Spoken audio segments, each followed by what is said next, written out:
बिस्मिल्लाहिर्रहमानिर्रहीम। Dear students, अस्सलाम वालेकुम वरहमतुल्लाहि वबरकातुहू। आज आपके सामने चैप्टर नंबर 3 पार्ट 1 बायोलॉजी का लेकर हाजिर हुआ हूँ। हम इसका पहला जो लेक्चर है वो एंजाइम का इंट्रोडक्शन है, उसके बारे में हम डिस्कस करेंगे। तो इस चैप्टर के अंदर एंजाइम्स के कैरेक्टरिस्टिक्स हैं इंट्रोडक्शन के बाद, उसके अलावा उसकी कुछ फैक्टर्स हैं और इस तरीके से बहुत मुख्तसर सा चैप्टर है, लेकिन पेपर पॉइंट ऑफ व्यू से इंतहाई इंपॉर्टेंट है। इससे शॉर्ट क्वेश्चन लॉन्ग तो ऐसा नहीं आता जो अभी तक स्कीम रही है, लेकिन जो शॉर्ट क्वेश्चन है इसे यहाँ से कई बार पूछे जाते हैं और एमसीक्यू पॉइंट ऑफ व्यू से ये बहुत इंपॉर्टेंट है। हम शुरू करते हैं लेक्चर नंबर 1 चैप्टर नंबर 3 का। सबसे पहले हम इसमें स्टडी करेंगे कि चैप्टर का नाम है एंजाइम्स, और सबसे पहले ही हम देखेंगे कि एंजाइम की डेफिनेशन क्या है। तो एंजाइम की डेफिनेशन कुछ इस तरह से है कि जब भी आपसे वो पूछे कि डिफाइन एंजाइम या डिफाइन एंजाइम्स, तो आपने ये 3-4 पॉइंट जो है वो हमेशा ध्यान में रखने हैं। नंबर 1 पॉइंट है कि it is most important group of protein, कि ये प्रोटीन का एक निहायत इंपॉर्टेंट ग्रुप है। जो प्रोटीन होती है वो 2 किस्म की होती हैं। एक होती है धागों की तरह की, उसे फाइब्रस प्रोटीन कहते हैं, और एक होते हैं गोल, जैसे एक बॉल होता है गोल स्फेरिकल फॉर्म में होती हैं, उन्हें ग्लोब्यूलर प्रोटीन कहते हैं।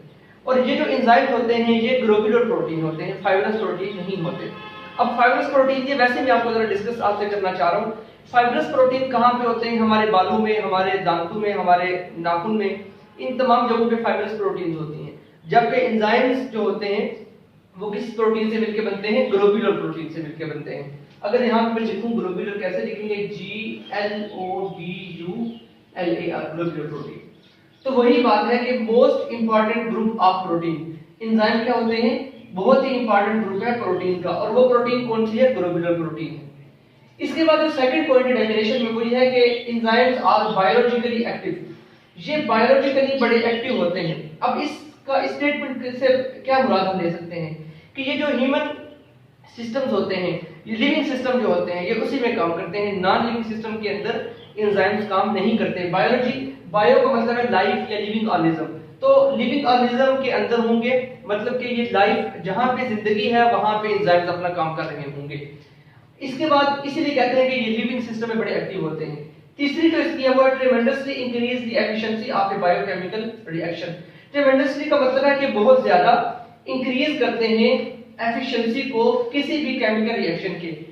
और वो रिएक्शन जो कि जहां पे, अगर मैं मिसाल के तौर पे अगर आपसे शेयर करूं कि एक ऐसा रिएक्शन है जिसको 7 दिनों में होना, 7 डेज उसको चाहिए है कंप्लीट होने के लिए, लेकिन जब आप एंजाइम का इस्तेमाल करेंगे तो पॉसिबल है कि विद इन नो टाइम, मतलब 5 से 10 मिनट के अंदर वो रिएक्शन खत्म हो जाए। तो tremendously increase the efficiency of biochemical reaction. किसी भी बायोकेमिकल रिएक्शन की जो एफिशिएंसी होती है उसको ये बहुत तेज कर देते, कारकर्दगी को बेहतर बना देते हैं। और आखिरी पॉइंट इसका आता है enzymes are specific for each type, यहां में आता है type. Enzymes are specific for each type of reaction. हर किस्म के रिएक्शन के लिए एंजाइम जो होते हैं वो अलग से होते हैं। जैसा कि अगर कार्बोहाइड्रेट की तोड़-फोड़ करनी है तो उसके लिए अलग एंजाइम है, प्रोटीन को तोड़ने के लिए अलग एंजाइम होता है, लिपिड को तोड़ने के लिए अलग एंजाइम होता है। हर काम के लिए जो एंजाइम होते हैं वो अलग अलग होते हैं। तो यहाँ तक हमने डिस्कस कर लिया कि how you can define the term enzyme. इसके बाद हम मूव करेंगे, आपके पहले पैराग्राफ के आखिर में लिखा हुआ है what is the importance of enzymes. इसकी इंपॉर्टेंस क्या है कि reaction would proceed at a very slow speed making life impossible if the enzyme are not available. अगर एंजाइम मौजूद ना हो तो जिंदगी इतनी मुश्किल हो जाएगी कि एक केमिकल रिएक्शन को मुकम्मल तौर तक पहुंचाने के लिए भी बरसों लग सकते हैं, लेकिन एंजाइम की बदौलत वो बहुत जल्दी काम हो जाता है। ये है इसकी सिग्निफिकेंस जो हमने पहले भी बातों में डिस्कस कर ली थी। इसके बाद हम मूव करते हैं कंपोजिशन ऑफ एंजाइम पे, कि एंजाइम किस चीज से मिलकर बनते हैं। तो डियर स्टूडेंट्स, बुनियादी तौर पर जो एंजाइम होते हैं वो एंजाइम प्रोटीन होते हैं और प्रोटीन अमाइनो एसिड से मिलकर बनते हैं। अच्छा, यहाँ पे लिखा हुआ है कि it is enzymes are made up of hundreds of amino acids.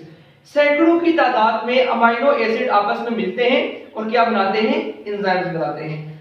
And coiled themselves, और वो जो अमाइनो एसिड के बारे में बता रहा है coil themselves to form globular structure, और वो आखिर में जाके ग्लोबुलर स्ट्रक्चर बनाते हैं जिसे एंजाइम कहते हैं। अच्छा, यहाँ पे एक और है थ्योरी, वो ये है कि जो एंजाइम्स होते हैं ना वो मिलके बनते हैं अमीनो एसिड से। ये बात तो यहाँ तक होगी, लेकिन जो अमीनो एसिड्स होते हैं ये उसके बारे में बताया जा रहा है कि जो अमीनो एसिड्स होते हैं वो आपस में कॉइल, ये लिखा है made up of 100 of amino acids, amino acid 100 की तादाद में होते हैं और वो ऐसे कॉइल होते हैं। ये अमीनो एसिड एक दूसरे के ऊपर कॉइल होते हैं और वो बनाते क्या है, पॉलीपेप्टाइड चेन। क्या बनाते हैं, पॉलीपेप्टाइड चेन बनाते हैं। तो ये मैंने किया, मैं रिपीट करता हूं इस बात को कि एंजाइम जो होते हैं वो 100 ऑफ सैकड़ों की तादाद में अमीनो एसिड्स होते हैं, वो एक दूसरे के ऊपर कॉइल होते हैं और उन अमीनो एसिड की कॉइलिंग की वजह से जो हंड्रेड्स में होते हैं वो क्या बनाते हैं, पॉलीपेप्टाइड चेन। ये जो पॉलीपेप्टाइड चेन है ये आगे जाके क्या बनाता है, एंजाइम्स बनाता है। अच्छा, इसके बाद आपकी जो अगली डेफिनेशन आती है वो है what is active site. Active site किसे कहा जाता है? तो यहां पे मैं ड्रॉ करता हूं कि अगर हम ऐसे कहें कि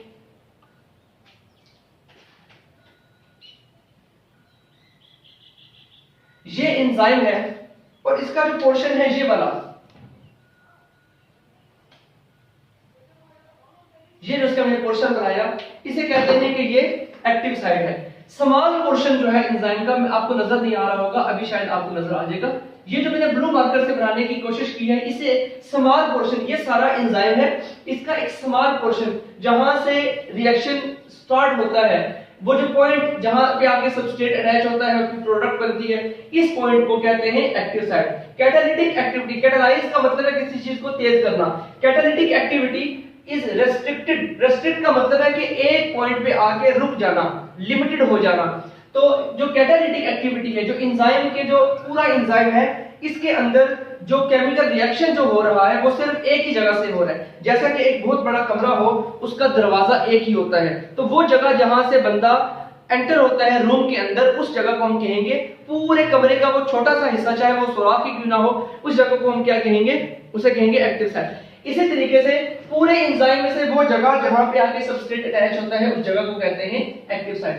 कैटालिटिक एक्टिविटी, जो कैटालिटिक एक्टिविटी होती है इज रेस्ट्रिक्टेड, वो एक ही जगह पे होती है, टू ए स्मॉल पोर्शन, एक छोटे से पोर्शन पे, हिस्से पे ऑफ अ स्ट्रक्चर, एक पूरे स्ट्रक्चर के एक छोटे से हिस्से पे वो जगह होती है। ये ब्लू मार्कर में जो ड्रॉ की है इसे एक्टिव साइट कहते हैं। रिएक्टेंट, अब इस एक्टिव साइट पे होता क्या है, द रिएक्टेंट कॉल्ड सबस्ट्रेट, वो जो रिएक्टेंट होता है जिसे हम सबस्ट्रेट कहते हैं। सपोज इस पूरे डायग्राम के अंदर ये हो गया इसका रिएक्टेंट, ये रिएक्टेंट है, तो वो कह रहा है कि ये जो रिएक्टेंट है ये रिएक्टेंट आके इस एक्टिव साइट ऑफ एंजाइम पे अटैच होगा तो प्रोडक्ट बन जाएगी। रिएक्टेंट कॉल्ड सबस्ट्रेट, इस रिएक्टेंट को कहते हैं substrate, is attach to the active site, और ये आगे कहां पे अटैच होता है, एक्टिव साइट के ऊपर। तो फिर तस्वीर कैसे बन जाएगी, तस्वीर ऐसे बन जाएगी कि ऐसे। तो ये ब्लैक कलर में जो है ये है सबस्ट्रेट और ये एक्टिव साइट पे आके अटैच हो गया।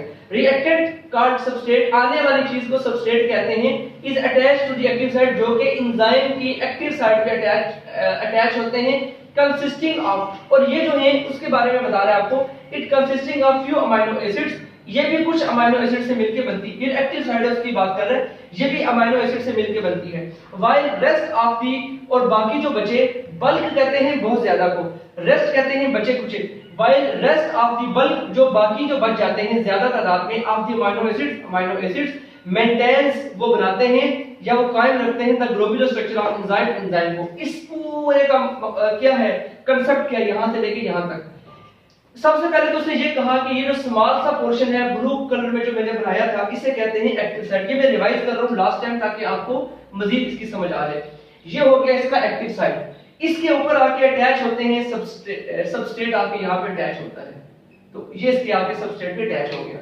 अब वो कहता है कि एक्टिव साइट जो होती है ये भी मिलके बनती है, ये मिलके बनती है अमीनो एसिड से, और जो बाकी rest of the bulk of the enzyme बच गया, जो बाकी ज्यादा सारा हिस्सा एंजाइम का बच गया, वो भी किससे मिलके बनता है, अमीनो। इसका मतलब ये हुआ कि एक्टिव साइट भी अमीनो एसिड से मिलके बनती है, और एक्टिव साइट के अलावा, ये एक्टिव साइट के अलावा जो बाकी एंजाइम बच गया ये सारा, ये भी किससे मिलके बनता है, ये मिलके बनता है अमीनो एसिड से।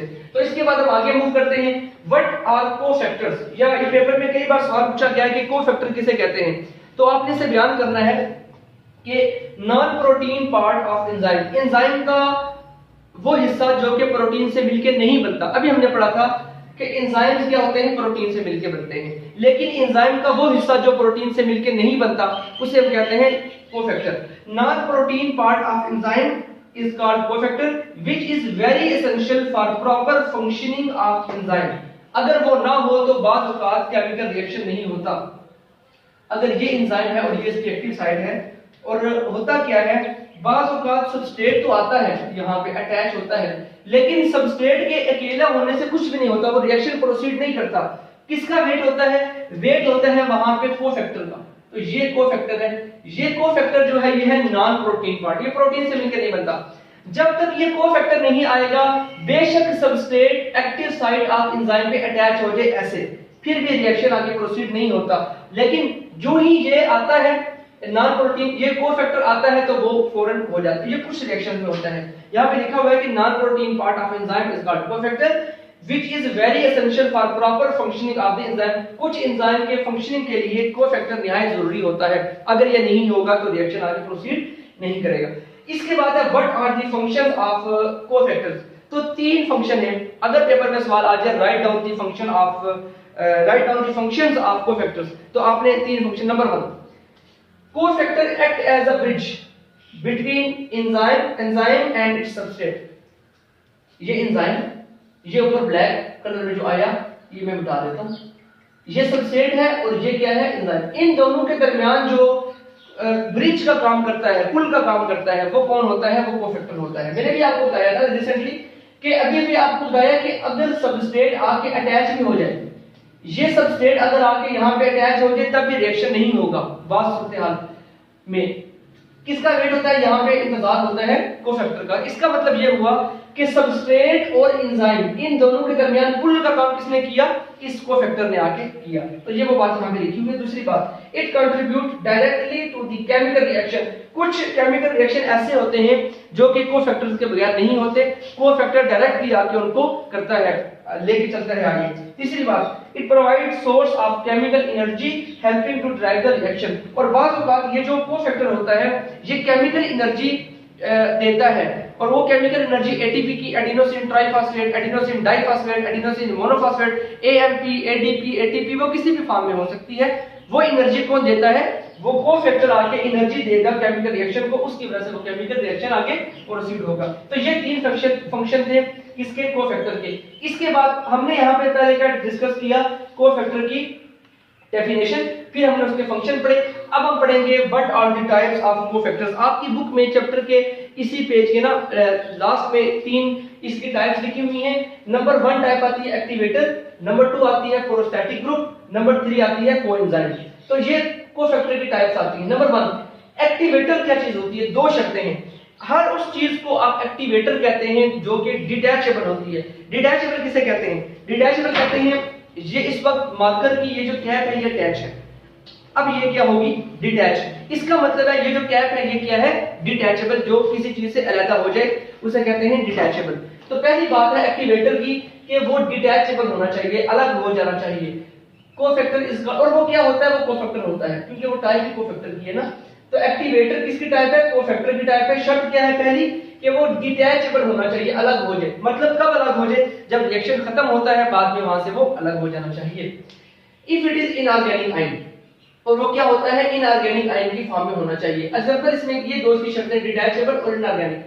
अब इसकी एग्जांपल क्या आती है, डीएनए पॉलीमरेज के अंदर Mg2+, ये जो मैग्नीशियम आयन होता है डीएनए पॉलीमरेज के अंदर, ये होता है एक्टिवेटर। तो अभी आपको मैंने बताया कि ये इनऑर्गेनिक आयन, मतलब ये भी एक आयन है। ये जो मैंने ड्रॉ किया Mg+2, ये क्या है, एक आयन है। तो एक्टिवेटर डिटैचेबल होता है और वो आयन की फॉर्म में होता है। एग्जांपल क्या है, मैग्नीशियम आयन, कब, डीएनए पॉलीमरेज के अंदर। तो ये आपका पहली डेफिनेशन जो है एक्टिवेटर की, यानी कि टाइप आपको फैक्टर में पहली जो है वो आपकी कंप्लीट होगी। इसके बाद हम मूव करते हैं हमारे सेकंड टाइप की तरफ। अच्छा, प्रोस्टैटिक ग्रुप क्या होता है। अच्छा, ये जो प्रोस्टैटिक ग्रुप है, प्रोस्टैटिक का मतलब है कि परमानेंट, कोई ऐसी चीज जो कि किसी से अलग ना हो उसे कहते हैं प्रोस्टैटिक ग्रुप, जो कि एंजाइम का पक्का पक्का परमानेंट मुस्तकिल तौर पे हिस्सा होती है। इस नॉन प्रोटीन पार्ट यानी कि अब देखिए ये सारे किसकी टाइप्स हैं तीनों, ये कोफैक्टर की। और कोफैक्टर क्या होता है, नॉन प्रोटीन पार्ट, मतलब कि प्रोटीन से मिलकर नहीं बनता। तो वही बता रहे हैं कि इफ नॉन प्रोटीन पार्ट, यानी कि इसकी जगह आप लिख सकते हैं कोफैक्टर, क्योंकि कोफैक्टर भी क्या होता है, नॉन प्रोटीन पार्ट होता है।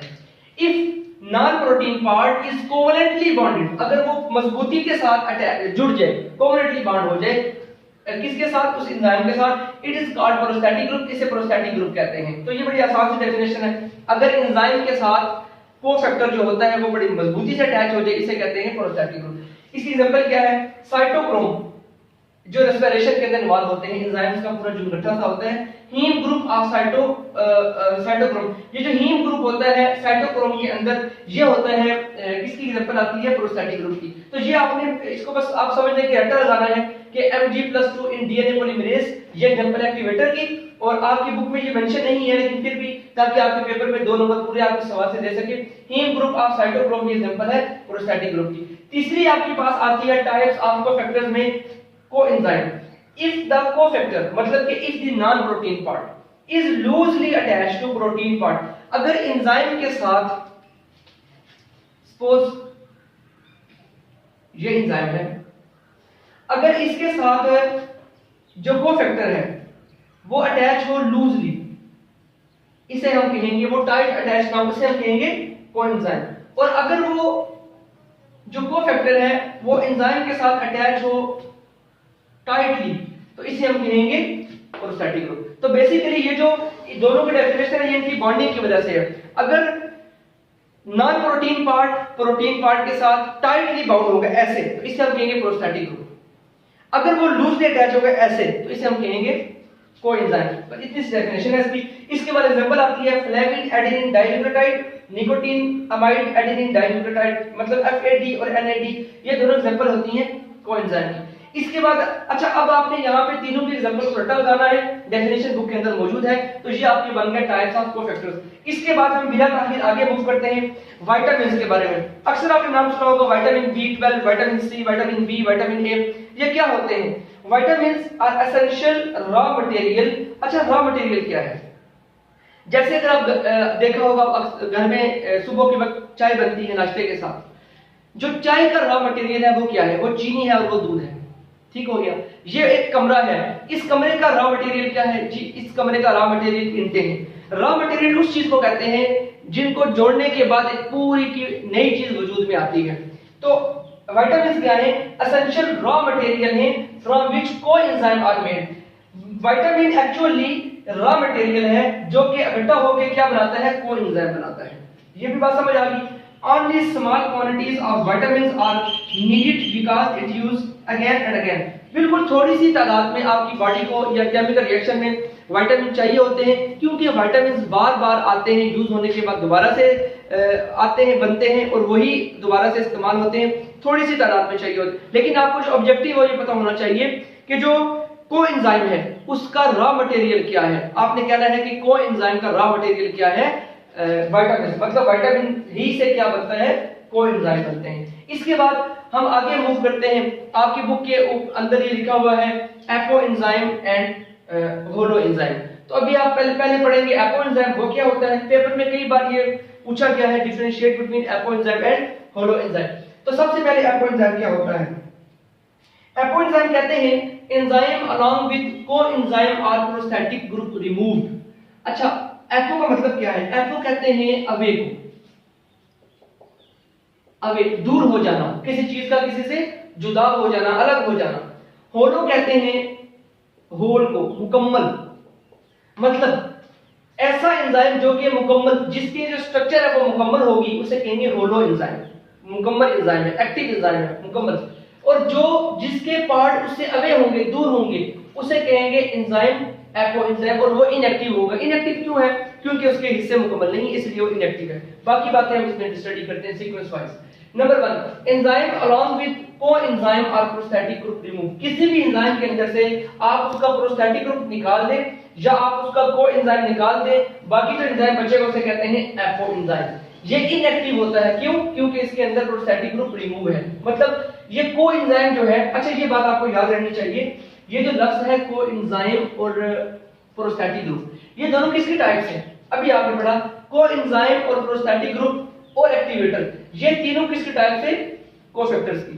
तो कोएंजाइम और प्रोस्टैटिक ग्रुप चूंकि टाइप से कोफैक्टर्स की, आप यहां पे लिख सकते हैं कि वो एंजाइम जिसके अंदर से कोफैक्टर को आप रिमूव कर दें उसे आप कहेंगे एपोएंजाइम। जहां तक उम्मीद है कि आपको बात समझ आ गई होगी।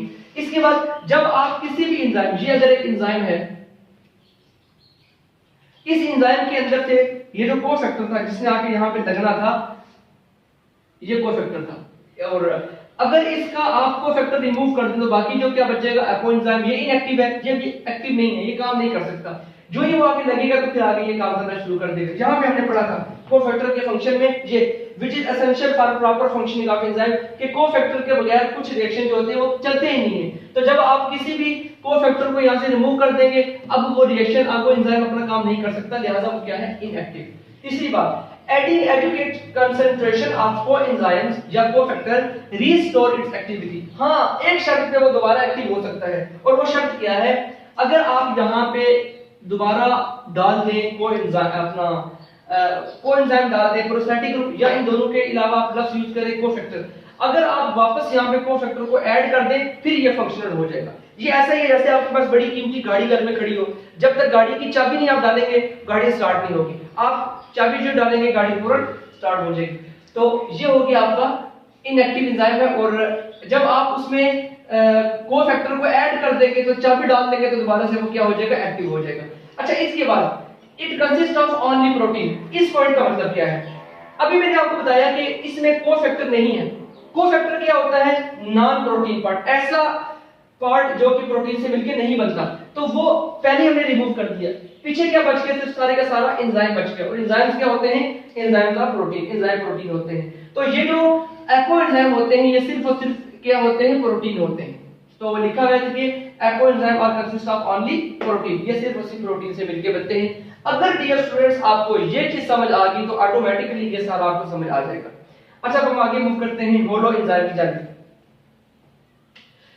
होलो एंजाइम मैंने भी आपको बताया कि WHOLE, होल, होल का मतलब है कि मुकम्मल, मुकम्मल एंजाइम है, मुकम्मल सेट है इसका, गाड़ी भी है साथ चाबी भी है। Enzyme consisting of cofactor and polypeptide chain. अच्छा, कोफैक्टर तो हो गया non protein part, polypeptide chain हो गया प्रोटीन पार्ट। अगर किसी भी एंजाइम का प्रोटीन पार्ट भी हो और साथ में नॉन प्रोटीन पार्ट भी हो तो यह मुकम्मल हो गया, इसे कहते हैं होलो एंजाइम, एक्टिव एंजाइम। और फिर ये क्या होता है? ये ऐसे है कि गाड़ी आपके घर में खड़ी भी है, चाबी भी साथ लगी हुई है और गाड़ी वो रनिंग पोजीशन में है, तो वो एक्टिव होगी। तो आप कहेंगे कि जब प्रोटीन पार्ट भी है, नॉन प्रोटीन पार्ट भी है, तो ये एक्टिव फॉर्म है, तो लिहाजा आपने लिखा कि एक्टिव फॉर्म ऑफ एंजाइम, ये एक्टिव एंजाइम होते हैं। अगली बात, it consist of protein and non protein part. वो सिर्फ क्या था? वो सिर्फ प्रोटीन थी, लेकिन यहाँ पे प्रोटीन भी है, ऊपर क्या है? नॉन प्रोटीन भी लगी हुई है। यहाँ पे सिर्फ क्या था? प्रोटीन पार्ट था, नॉन प्रोटीन यहाँ पे नहीं है। यहाँ पे मैं क्रॉस कर देता हूँ कि इसमें नॉन प्रोटीन पार्ट नहीं है, इसमें प्रोटीन पार्ट लगा हुआ है। अच्छा, ये भी हो गया। इसके बाद आपके इस टॉपिक के आखिर में लिखा हुआ है कि एंजाइम्स की लोकेशन के बारे में। तो मैं अगर यहाँ इसको हेडिंग देना पसंद करूं तो यहाँ पे लिखूंगा लोकेशन ऑफ एंजाइम्स। तो लोकेशन में क्या है? Enzymes dissolved in cytoplasm. Enzyme, अब साइटोप्लाज्म क्या होता है? सेल का जो लिक्विड वाला जेल लाइक पोर्शन जो होता है उसे साइटोप्लाज्म कहते हैं। कुछ एंजाइम जो होते हैं वो होते हैं इस साइटोप्लाज्म के अंदर। अच्छा, कुछ एंजाइम जो होते हैं वो होते हैं बाउंडेड टू द ऑर्गेनेलिस। जो साइटोप्लाज्म के अंदर ऑर्गेनेलिस होती है ना, जैसे न्यूक्लियस हो गया, जैसे राइबोसोम हो गया, जैसे माइटोकॉन्ड्रिया हो गए, वो उनके साथ अटैच होते हैं। तो दो इनके घर होते हैं एंजाइम्स के, या तो वो बिल्कुल फ्रीली पड़े होंगे साइटोप्लाज्म के अंदर, ठीक है, या वो होंगे उस ऑर्गेनेलिस के साथ अटैच होंगे। अच्छा, प्रोड्यूस्ड बाय, अच्छा ये प्रोड्यूस कहां पे होते हैं? Produced by living cell. Living cell अभी हमने यहाँ पे कुछ देर पहले पढ़ा था कि ये एंजाइम की दूसरी प्रॉपर्टी हमने पढ़ी थी कि एंजाइम्स आर बायोलॉजिकली एक्टिव, कि वो सिर्फ लिविंग सिस्टम के अंदर होते हैं। इसी बात को लेके वहां पे आते हैं कि प्रोड्यूस्ड बाय लिविंग सेल, ये लिविंग जो सेल्स होते हैं सिर्फ वही प्रोड्यूस, एक जो लिविंग बॉडी है उसी के अंदर एंजाइम्स होते हैं, काम कर रहे होते हैं, और वो उनको प्रोड्यूस करती है at the site where it need, उस जगह पे जहां पे इनकी जरूरत होती है वहां पे प्रोड्यूस होते हैं। इसके बाद कुछ ऑर्गेनेल्स के नाम हैं, तो वो कौन कौन सी हैं? नंबर 1 ऑर्गेनेल है आपकी क्लोरोप्लास्ट। अब फोटोसिंथेसिस जो एंजाइम करते हैं, सूरज की रोशनी से खुराक तैयार करने का अमल जो पौधों में होता है, वो वाले एंजाइम कहाँ पे होते हैं? क्लोरोप्लास्ट में होते हैं। क्लोरोप्लास्ट क्या है? एक ऑर्गेनेल है, पौधे के पत्ते के अंदर होती है। इसके बाद सेलुलर रेस्पिरेशन, वो जो रेस्पिरेशन करते हैं वो कहाँ पे होते हैं? वो होते हैं माइटोकॉन्ड्रिया के अंदर। माइटोकॉन्ड्रिया क्या है? पावर हाउस ऑफ सेल है, कि सेल को एनर्जी फराहम करता है। उसके एंजाइम कहाँ पे? सेलुलर रेस्पिरेशन के एंजाइम कहाँ पे? माइटोकॉन्ड्रिया के अंदर होते हैं। सिंथेसिस ऑफ प्रोटीन, वो एंजाइम जो कि प्रोटीन को बनाते हैं, वो कहाँ पे होते हैं? वो राइबोसोम के अंदर होते हैं। राइबोसोम ये एक ऑर्गेनेल है जो कि डॉटेड इस तरह की फॉर्म की होती है, ग्रैन्युलर, समझते हैं आप, एक वो ग्रैन्यूल की किस्म की होती है, उसे कहते हैं राइबोसोम। और ये क्या करती है? सिंथेसिस ऑफ प्रोटीन करती है। तो आज जो हमने स्टडी किया उसको मैं एक बार उसकी हेडिंग समराइज करने की कोशिश करूंगा।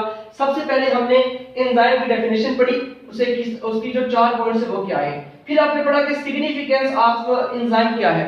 इसके बाद आपने मूव किया नेक्स्ट कंपोजिशन ऑफ एंजाइम। इसमें पॉलीपेप्टाइड चेन का जिक्र किया, ये आपकी बुक में नहीं है, आपकी बुक में सिंपल ये लिखा हुआ है कि एंजाइम जो होते हैं वो अमीनो एसिड से मिलकर बनते हैं, हंड्रेड्स ऑफ अमीनो एसिड्स। उसके बाद आपने शॉर्ट क्वेश्चन पढ़ा कि एक्टिव साइट किसे कहते हैं। फिर आपने शॉर्ट क्वेश्चन पढ़ा कि ये वाला शॉर्ट क्वेश्चन आपने पढ़ा कि सबस्ट्रेट किसे कहते हैं। फिर आपने आगे गए तो कोफैक्टर की डेफिनेशन पढ़ी, यहां से अलग सवाल पूरा लॉन्ग शुरू हो जाता है। कोफैक्टर की डेफिनेशन आपने पढ़ी। फिर आपने कोफैक्टर का फंक्शन पढ़ा, 3 फंक्शन है कोफैक्टर के। फिर आपने टाइप्स ऑफ कोफैक्टर्स पढ़ी, वो भी 3 टाइप्स है इसकी, एक है एक्टिवेटर, एक है प्रोस्टैटिक ग्रुप, एक है कोएंजाइम। उनकी एग्जांपल आपने पढ़ी, तीनों की पढ़ ली। उसके बाद आपने विटामिन के बारे में आपने ये बताया कि जो कोएंजाइम होते हैं वो मिलकर बनते हैं विटामिन से। फिर आपने बताया कि वो थोड़ी सी तरह में बॉडी में चाहिए होते हैं क्योंकि वो बनते हैं, यूज होते हैं, दोबारा वो बन जाते हैं। फिर नेक्स्ट आपने पढ़ा टॉपिक के सेकंड लास्ट में कि एपो एंजाइम और होलो एंजाइम में फर्क क्या होता है। ये 1 2 3 4 आपने पॉइंट इसके डिस्कस किए आपसे। इसके बाद हमने आखिर में जो पढ़ा वो था हमारा कि location of different enzymes in the cell. तो आपने कहा कि कुछ होते हैं साइटोप्लाज्म में, कुछ होते हैं ऑर्गेनेल्स के साथ, और जो ऑर्गेनेल्स के साथ होते हैं वो ऑर्गेनेल्स कौन कौन सी हैं? एक क्लोरोप्लास्ट का बताया, उसमें फोटोसिंथेसिस वाले होते हैं। माइटोकॉन्ड्रिया में कौन से होते हैं? राइबोसोम में कौन से होते हैं? तो आज का हमारा जो लेक्चर था वो यहाँ पे अपने इख्तिताम को पहुंचा। मुलाकात होती है हमारी आपके साथ अगले लेक्चर में। तब तक के लिए अपना ख्याल रखिएगा। इजाजत चाहता हूँ। अल्लाह हाफिज।